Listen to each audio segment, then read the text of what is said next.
Bersama saya sekarang ialah Tuan Haji Nik Muhammad Supian bin Nik Awang, Pengetua SMK Bandar Baru Putra.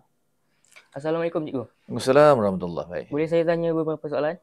Okey, silakan boleh insya-Allah. Baik. Apakah pesanan Cikgu terhadap murid-murid dan warga sekolah melalui majalah Aura ini?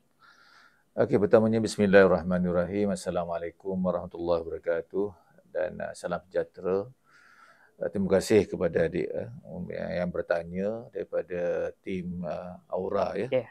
Tim majalah Aura. Baik, pertamanya saya nak merakamkan ucapan tahniah dan terima kasih kepada tim Aura, majalah Aura yang telah menyediakan suatu platform, salah satunya adalah untuk kita menghasilkan kreativiti kita dalam memastikan untuk menjadi tatapan kepada warga SMK Bandar Baru Putra. Baik.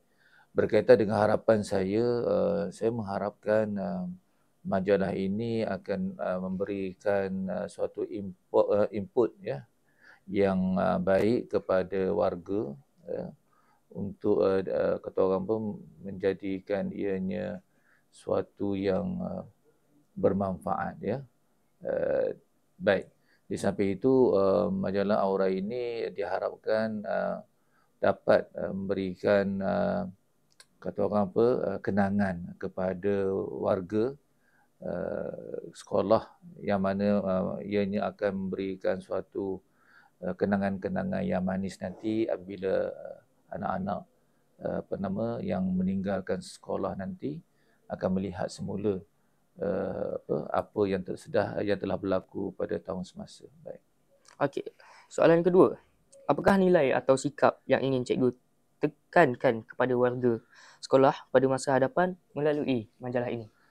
Baik, apa yang ingin saya tekankan ya kepada anak-anak sekalian, sudah pastinya saya mengharapkan anak-anak di SMK Bandar Baru Putra ini akan terus menerus melahirkan kegemilangan dan kecemerlangan, sama ada dari sudut aspek akademik, co-curriculum, co-akademik maupun siasat diri.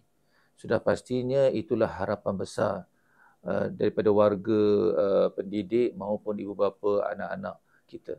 Jadi untuk itu saya mengharapkan melalui majalah ini dengan hasil-hasil kreativiti yang ada dapat